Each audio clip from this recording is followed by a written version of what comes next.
পশ্চিমবঙ্গ বিধানসভা নির্বাচনের ২৯৪ আসনের মধ্যে গেল ২৩ এপ্রিল প্রথম দফায় ১৫২ আসনে ভোট হয়। দ্বিতীয় দফায় ভোট ১৪২টি আসনে। ভোট যুদ্ধে মাঠে থাকা ১,৪৪৮ প্রার্থীর মধ্যে ১৪২ জনকে বেছে নেবেন ৩,২১,০০,০০০-এর বেশি ভোটার। পশ্চিমবঙ্গের ক্ষমতায় আবারও ফিরবে তৃণমূল, নাকি বিজেপির হাত ধরে আসবে পরিবর্তন, তা জানা যাবে আগামী ৪ মে। দ্বিতীয় দফার ৭ জেলার আসনগুলোর বেশিরভাগই তৃণমূলের ঘাঁটি। নদিয়া এবং উত্তর ২৪ পরগনার মতুয়াগড় বাদ দিলে সেই অর্থে বিজেপির শক্তি নেই।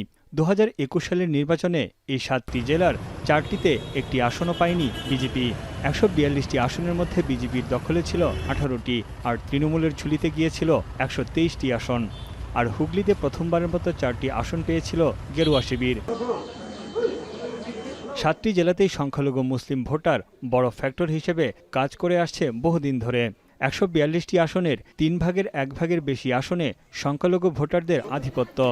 ২০০৯ সালের লোকসভা নির্বাচন থেকে ১৭ বছর ধরে এই ভোটগুলোতে একচেটিয়া আধিপত্য তৃণমূলের। বাংলাভাষী সংখ্যালঘুর পাশাপাশি অন্য ভাষার মুসলিমদের সংখ্যাও কম নয়।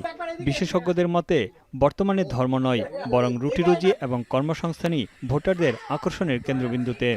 এবারও এই সংখ্যালঘু ভোটারদের উপরই ভর করে আছে তৃণমূল। এবারের ভোটে আরেকটি গুরুত্বপূর্ণ ইস্যু এসআইআর বা সংশোধিত ভোটার তালিকা।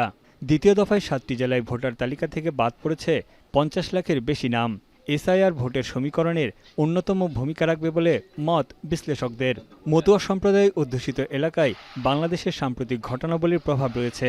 নাগরিকত্ব সহ একাধিক বিষয়ে প্রতিশ্রুতি পূরণ না করা নিয়ে বিজেপির বিরুদ্ধে প্রচার চালিয়েছে তৃণমূল। যদিও গেল ৩টি বড় ভোটেই এখানে বিজেপির প্রভাব ছিল। এই ৭টি জেলায় ২০২৪ সালের লোকসভা নির্বাচনে জয়ের ধারা অব্যাহত রেখেছিল তৃণমূল। যদিও আরজিকর কাণ্ডে শহরাঞ্চলে তৃণমূলের জনসমর্থন কিছুটা কমেছিল। সেই সুযোগটি কাজে লাগিয়ে বিজেপি উত্তর ২৪ পরগনার পানিহাটিতে প্রার্থী দেয় আরজিকর হাসপাতাল কাণ্ডে নিহত চিকিৎসকের মা রত্না দেবনাথকে। তানভীর জানি, এখন বিশ্ব।